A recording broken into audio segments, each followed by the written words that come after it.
Hello. So as I was saying in the previous video that B will responsible to decrypt the message which it has received. Similarly, if B wants to send a message to A, B is going to encrypt the message with the A का public key. ठीक है, और फिर वो उसे internet पे डाल देगा। और अब यहाँ पे ये जो मैसेज है वो सिर्फ ए के प्राइवेट की से डिक्रिप्ट होने वाला है। तो अगर कोई अटैकर या ओपोनेंट आता भी है तो उसे वो डिक्रिप्ट कर नहीं पाएगा।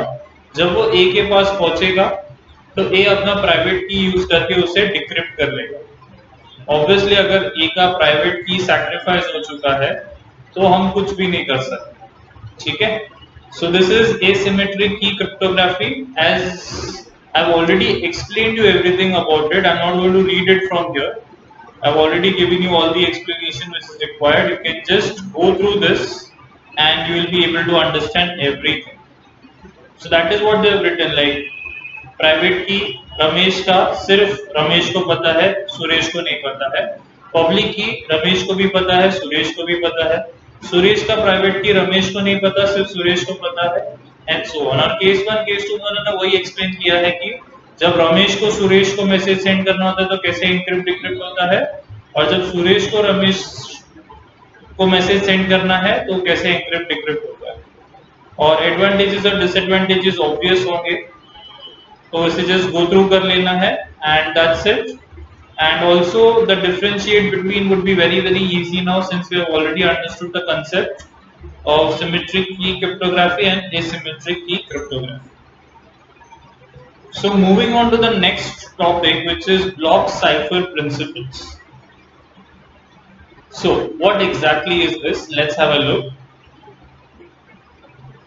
So basically, cryptographic algorithm is used for transformation of plain text into ciphertext. We already know that the algorithm which is used will transform the plain text into ciphertext. So basically, a simple text into an encrypted text, which is called as the ciphertext.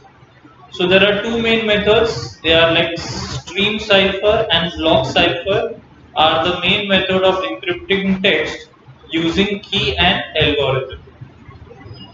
So let's have a look at the two algorithms, stream cipher and block cipher. So in the first algorithm, which is the stream cipher, it is going to encrypt each and every bit. Okay. So in stream cipher keys, and algorithms are applied to each binary digit in the data stream, one bit at a time, rather than encrypting a block of data. So it is going to encrypt each and every bit, not a block of data. So as you can see in this diagram, so this is like the key stream generator, this would be a random generator, and this would be the message, and they are using a XOR gate to form a ciphertext. So every bit, suppose there's a 1 year and there will be a generator, this key we need to know obviously to decrypt it. So suppose there is a fixed pattern like this, and whatever the message here, so each bit is going to get XORed and it is going to get converted into a ciphertext. So let me explain this. The explanation is given on this page, so I'll just directly move on to here. So for example, this was the plain text, pay 100. So first of all, it got converted into a binary format, and this is the key. Okay, this is the encryption key. So this plain text and the encryption key get XOR together.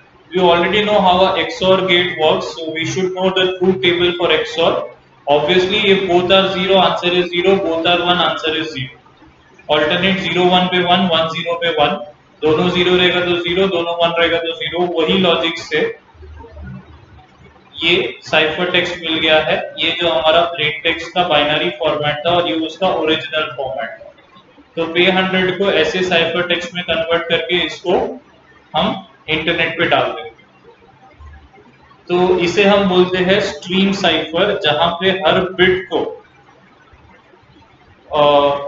Bits को हम basically cipher text में convert करते हैं, ना कि पूरे के पूरे ब्लॉक ऑफ डेटा। ऑब्वियसली हम कंसेप्ट क्या यूज कर रहे हैं, हम एक सिंपल एक्सॉर टेबल या एक्सॉर गेट यूज कर रहे हैं। अब ये ब्लॉक साइफर क्या होता है?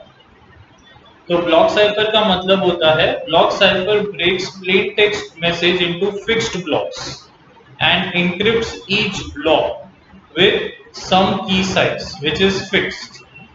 So divide each plain text message into a block of 64-bit or 128-bit to 56-bit and apply common key size which generates ciphertext message same as the size of the plain text block or as per the size of the plain text message. So they have given an example here where they have converted the entire message into equal number of bits. So 64 bits के अलग-अलग blocks बना दिए हैं और उसके बाद ये जो साइफर ब्लॉक साइफर है ये भी फिक्स रहता है, जरूरी नहीं कि ये 64 है तो ये भी 64 होना ही चाहिए, कि कोई और साइज का हो सकता है और वापस उसे वो सेम साइज में कन्वर्ट कर ले, बट ऑब्वियसली ये चीज और ये चीज सेम नहीं रहेगा, बीच में यहाँ पे कुछ तो ऑपरेशन हुआ है ये 64 बिट के साथ ब्लॉक साइफर के साथ और कुछ नया चीज यहाँ पे स्टोर हुआ है, इसका एन्क्रिप्टेड फॉर्म यहाँ पे this is 64 then this also will be 64 but this can be different. So वापस अगर हम जस्ट कंपेयर करें दोनों में तो हमने दो मेथड्स पढ़े, स्ट्रीम साइफर और ब्लॉक साइफर।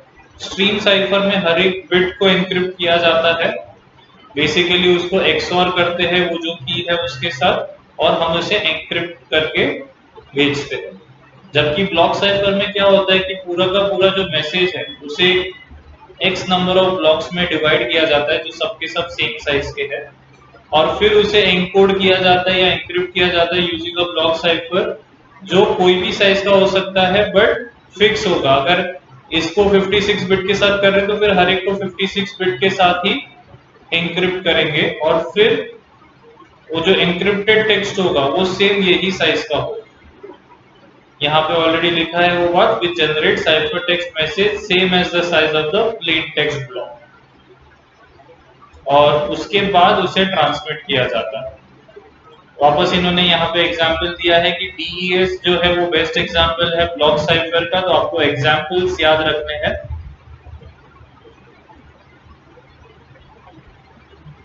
मूविंग ऑन, तो ये सब जो है इतना इम्पोर्टेंट नहीं है, just move along, you just can differentiate between stream cipher and block cipher which is very easy।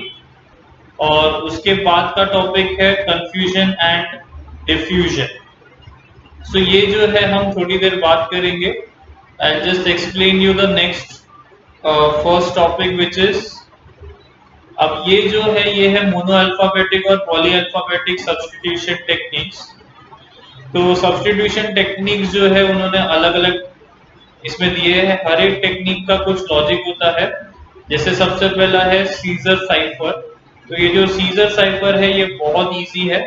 Basically इसमें क्या दिया है कि जो भी टेक्स्ट है जैसे कि एस है तो एस के 3 लेटर बाद क्या आता है, TUV आता है, तो एस के जगह पे V लिखना है, U के जगह पे उसके बाद का जो थर्ड लेटर है VWX, तो आप नीचे देखेंगे U के नीचे X लिखा है। बेसिकली इसे कैसे इंक्रिप्ट किया है, जो भी लेटर है उसके नेक्स्ट थर्ड लेटर वो चीज रहता है, जैसे A है तो A के जगह पे क्या लिखेंगे, उसके बाद का थर्ड लेटर, तो B C D और E, तो A के साथ D लिखेंगे, B के साथ E लिखेंगे, C के साथ F एंड सो।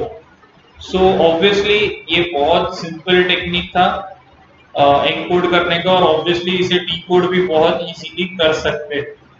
और ऑब्वियसली यहाँ पे उन्होंने एक मैथमेटिकल इक्वेशन भी दिया है। मोड 26 इसके लिए लिखा है क्योंकि इंग्लिश में टोटल 26 अल्फाबेट्स होते हैं, तो इसे हम नंबर के फॉर्म में भी कन्वर्ट कर सकते हैं।